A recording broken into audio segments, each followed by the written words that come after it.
और बड़ी खबर आ रही है महादेव बेटिंग ऐप केस से जुड़ी हुई बड़ी खबर है। इस मामले में पुलिस ने अभिनेत्री श्रद्धा कपूर को भी समन्स जारी कर दिए हैं। ईडी ने श्रद्धा कपूर को आज रायपुर में पेश होने के लिए कहा है। महादेव बेटिंग ऐप केस में ईडी पहले ही अभिनेत्री हुमा कुरैशी, कॉमेडियन कपिल शर्मा और एक्टर रणबीर कपूर को समन्स जारी कर चुकी है। उधर महादेव बेटिंग ऐप केस में फिल्मी हस्तियों पर ईडी का शिकंजा कसता जा रहा है। मामले में ईडी ने 6 समन्स भेजे हैं, जिसमें अभिनेत्री श्रद्धा कपूर को भी समन्स जारी किए गए हैं। उन्हें आज रायपुर में पेश होने के लिए कहा गया है।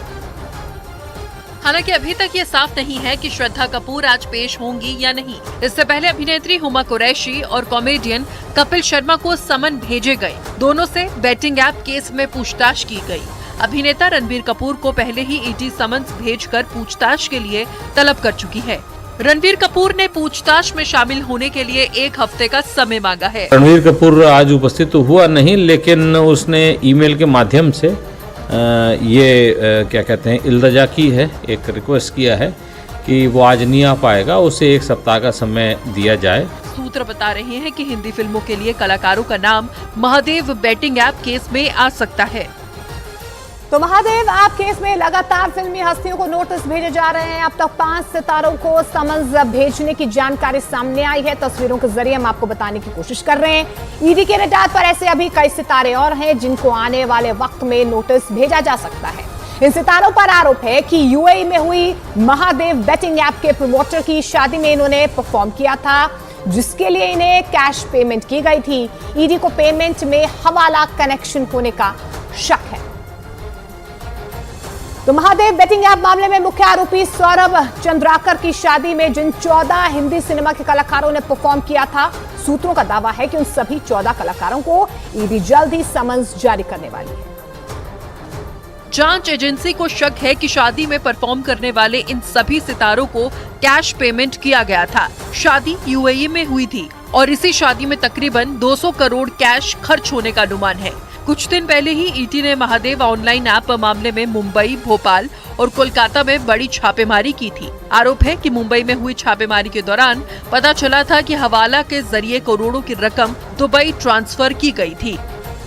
और सूत्रों के मुताबिक ईडी दुबई से ऑपरेट करने वाले महादेव ऐप के प्रमोटर सौरभ चंद्राकर और रवि उप्पल के डी कंपनी से कनेक्शन की भी जांच कर रही है।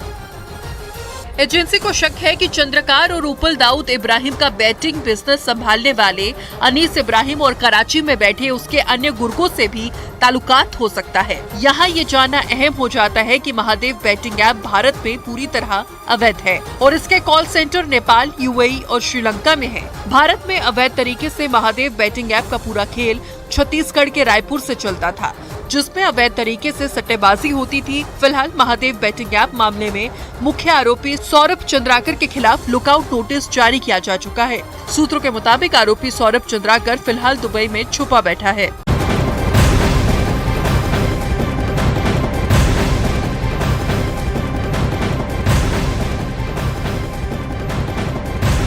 और बड़ी खबर आ रही है महादेव बेटिंग ऐप केस से जुड़ी हुई बड़ी खबर है। इस मामले में पुलिस ने अभिनेत्री श्रद्धा कपूर को भी समन्स जारी कर दिए हैं। ईडी ने श्रद्धा कपूर को आज रायपुर में पेश होने के लिए कहा है। महादेव बेटिंग ऐप केस में ईडी पहले ही अभिनेत्री हुमा कुरैशी, कॉमेडियन कपिल शर्मा और एक्टर रणबीर कपूर को समन्स जारी कर चुकी है। उधर महादेव बेटिंग ऐप केस में फिल्मी हस्तियों पर ईडी का शिकंजा कसता जा रहा है। मामले में ईडी ने 6 समन्स भेजे हैं, जिसमें अभिनेत्री श्रद्धा कपूर को भी समन्स जारी किए गए हैं। उन्हें आज रायपुर में पेश होने के लिए कहा गया है। हालांकि अभी तक ये साफ नहीं है कि श्रद्धा कपूर आज पेश होंगी या नहीं। इससे पहले अभिनेत्री हुमा कुरैशी और कॉमेडियन कपिल शर्मा को समन भेजे गए। दोनों से बेटिंग ऐप केस में पूछताछ की गई। अभिनेता रणबीर कपूर को पहले ही ईडी समन्स भेजकर पूछताछ के लिए तलब कर चुकी है। रणबीर कपूर ने पूछताछ में शामिल होने के लिए 1 हफ्ते का समय मांगा है। रणबीर कपूर आज उपस्थित तो हुआ नहीं, लेकिन उसने ईमेल के माध्यम से क्या कहते हैं इल्तजा की है, एक रिक्वेस्ट किया है कि वो आज नहीं आ पाएगा, उसे 1 सप्ताह का समय दिया जाए। सूत्र बता रहे हैं कि हिंदी फिल्मों के लिए कलाकारों का नाम महादेव बेटिंग ऐप केस में आ सकता है।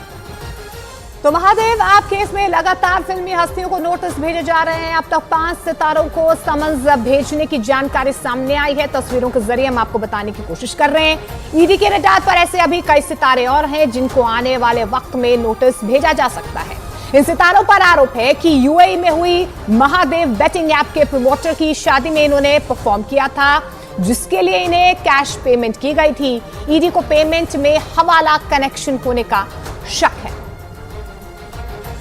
तो महादेव बेटिंग ऐप मामले में मुख्य आरोपी सौरभ चंद्राकर की शादी में जिन 14 हिंदी सिनेमा के कलाकारों ने परफॉर्म किया था, सूत्रों का दावा है कि उन सभी 14 कलाकारों को ईडी जल्द ही समन्स जारी करने वाली है। जांच एजेंसी को शक है कि शादी में परफॉर्म करने वाले इन सभी सितारों को कैश पेमेंट किया गया था। शादी यूएई में हुई थी और इसी शादी में तकरीबन 200 करोड़ कैश खर्च होने का अनुमान है। कुछ दिन पहले ही ईडी ने महादेव ऑनलाइन ऐप मामले में मुंबई, भोपाल और कोलकाता में बड़ी छापेमारी की थी। आरोप है कि मुंबई में हुई छापेमारी के दौरान पता चला था कि हवाला के जरिए करोड़ों की रकम दुबई ट्रांसफर की गई थी। और सूत्रों के मुताबिक ईडी दुबई से ऑपरेट करने वाले महादेव ऐप के प्रमोटर सौरभ चंद्राकर और रवि उप्पल के डी कंपनी से कनेक्शन की भी जांच कर रही है। एजेंसी को शक है कि चंद्रकार और उपल दाऊद इब्राहिम का बैटिंग बिजनेस संभालने वाले अनीस इब्राहिम और कराची में बैठे उसके अन्य गुर्गों से भी ताल्लुकात हो सकता है। यहाँ ये जानना अहम हो जाता है कि महादेव बैटिंग ऐप भारत में पूरी तरह अवैध है और इसके कॉल सेंटर नेपाल, यूएई और श्रीलंका में है। भारत में अवैध तरीके से महादेव बैटिंग ऐप का पूरा खेल छत्तीसगढ़ के रायपुर से चलता था, जिसमें अवैध तरीके से सट्टेबाजी होती थी। फिलहाल महादेव बैटिंग ऐप मामले में मुख्य आरोपी सौरभ चंद्राकर के खिलाफ लुकआउट नोटिस जारी किया जा चुका है। सूत्रों के मुताबिक आरोपी सौरभ चंद्राकर फिलहाल दुबई में छुपा बैठा है।